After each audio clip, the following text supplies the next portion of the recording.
Hey guys, let's get more news about Warriors, but first, don't forget to subscribe and leave your like. Warriors all-rookie guard deemed best trade asset in NBA. The Golden State Warriors have been rumored to be interested in Lauri Markkanen of the Utah Jazz. A deal has yet to come to light, and that could be because of the Warriors' lack of interest in trading Brandon Podziemski. Podziemski, an all-rookie selection last season, showed he has a chance to be an impact player for the Warriors moving forward. However, if they want to land Markkanen or any other players who could help them win with Stephen Curry still playing at an elite level, it might require them to move him. There's a scenario where Podziemski could do that, but it's not certain. Dan Favale of Bleacher Report doesn't believe Podziemski growing into that player is far-fetched, which is why he ranked him as the number 2 trade asset in the NBA. Podziemski, 21, already does a bunch of things really well. He will come in and rebound among the trees. He will cut through defenses with precision timing and purposeful paths, Favale wrote on July 30th. He will check star guards when called upon and make them work to get the ball.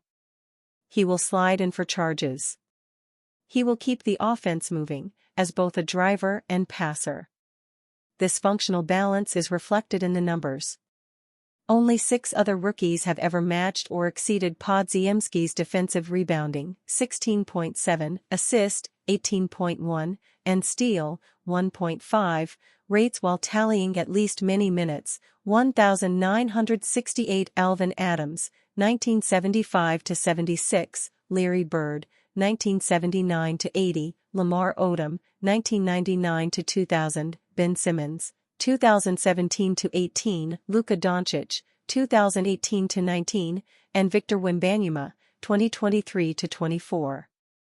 Podziemski will enter his second season with lofty expectations, especially if the team doesn't trade him for Markkanen. His numbers don't jump off the screen, averaging 9.2 points, 5.8 rebounds, and 3.7 assists per game, but he does many little things on the court that help a team win. Joe Lacob, the Golden State Warriors owner, was very impressed with how he played last year and believes that he could become an all-star one day. He was a revelation, to be quite honest, Lacob said on ESPN on July 17. Steve had troubles getting him off the floor. He had to have him on the floor, he was so good. He does so many things well. He's ultra-confident, he's got an NBA body, he can get wherever he wants. He obviously can shoot threes. He can drive, he can pass. What can't he do? We're really excited. We think we've got a future all-star. We really do. While Podziemski has plenty of potential and has already proven to be an above-average professional, if the Golden State Warriors could land Markkanen for him, it's something they should think about doing for multiple reasons. Not only would Markkanen give them a better chance of winning right now, but Podziemski being that good one day would be the best-case scenario. Lacob believes he could be an all-star one day, which he might not be wrong about, but Markkanen is already an all-star. They know what they would get out of him, unlike Podziemski, who still has to prove a lot more than Markkanen does. If the idea is to maximize Curry's window, moving some of their young assets for a win-now player should be the plan. Factor in that Markkanen is only 27 years old and it makes even more sense, as he could be a big part of their future, too. Team USA, Steve Kerr sent strong message amid Joel Embiid benching versus South Sudan. After giving Jason Tatum 0 minutes of action in Team USA's Olympic opener against Serbia on Sunday, national team head coach Steve Kerr decided that it was Joel Embiid's turn to ride the bench. The Philadelphia 76ers superstar logged a healthy DNP in the USA's 103-86 victory over South Sudan on Wednesday, which unsurprisingly, made a whole lot of headlines yet again. Kerr spoke to reporters after the win, and he made his thoughts on this matter extremely clear. Kerr started Stephen Curry, Devin Booker, Jason Tatum, LeBron James, and Anthony Davis against South Sudan. It was Embiid and Drew Holiday who had to give up their place in the lineup after getting the start against Serbia. While Holiday still logged a healthy 15 minutes on Wednesday, Embiid did not even get off the bench. According to Kerr, the decision to start with this unit was purely tactical. "This is the fastest team in the tournament we're going to play. We wanted to match up," Kerr said, via NBA reporter Ben Golliver of The Washington Post.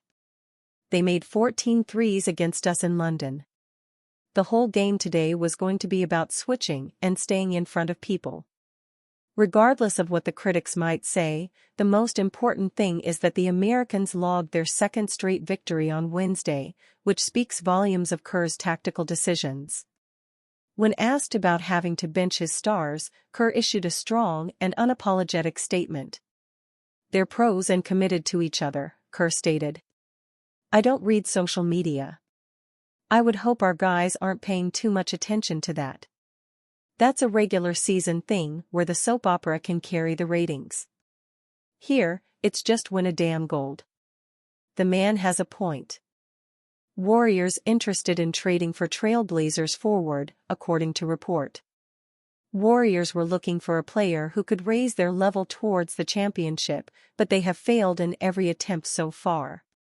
The general manager is still working the phone, and the next player on his list who hasn't been crossed out yet plays a few states north. The Portland Trail Blazers have made their two best players available, and one of them could be a solid fit between the Warriors star duo. Warriors reported interest in the player, although whether they can offer a package to tempt the Blazers into a deal is once again a significant question. Portland is reportedly trading Jerami Grant and Anthony Simons as it looks to sign Cooper Flagg in the 2025 NBA Draft. According to Jake Fisher of Yahoo Sports, Hat Tip Hoops Hype, the Warriors could pursue Grant as an option to potentially boost their ceiling for the 2024-25 season. The Warriors have, I think, limited player options that are actually available, that are differentiators that they could predictably go and acquire. From what I know, Jerami Grant is someone who is on the radar. Grant has stealthily transformed himself into a high-level starter in his 2 seasons with the Trail Blazers. The 30-year-old is averaging 20.7 points and 4.1 rebounds on a 46/40/82 shooting split during his time in Portland. He has shown that he can carry the offense when needed, but he has also played second and sometimes third to Damian Lillard and Simons when all three were healthy, proving that he would have significant value as a solid option. Making a trade for Grant would make sense for the Warriors. The question is whether Warriors will give up what the Blazers are asking for. And you, fan? What do you think of the situation of Jerami Grant? Leave your opinion in the comments.